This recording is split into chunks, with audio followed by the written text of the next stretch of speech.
हाँ तो है लोग गाइस, मैं आप गाइस देख सकते हो मेरा शरीर जो है पूरा गीला हो चुका है। क्यों गीला हो चुका है मैं आपको बताता हूँ गाइस। सामने आपको धनिया नज़र आ रहा होगा, पानी नज़र आ रहा होगा।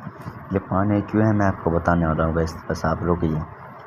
इसमें भी पानी है क्यों, मैं गाइस आज आपको बताने वाला हूँ कि हमारे देख सकते हो सामने जो है हमारे टूट जो नल टूट चुका है। देख सकते हो गाइस, नल जो है पूरा टूट चुका है, इसीलिए हमने पानी भर लिए हैं कि पानी की दिक्कत ना हो बाद में। क्योंकि हमें सिर्फ दुकान में सिर्फ पानी का काम ज़्यादा होता है गाइस। देख सकते हो मेरा कपड़ा जो है पूरा गीला हो चुका है गाइस। देख सकते हो पूरा कपड़ा गीला हो चुका है भाई, गमछा और बस टी शर्ट भी नहीं पहना मैंने, वजह से रख दी। देख सकते हो नल टूट चुका है पूरा।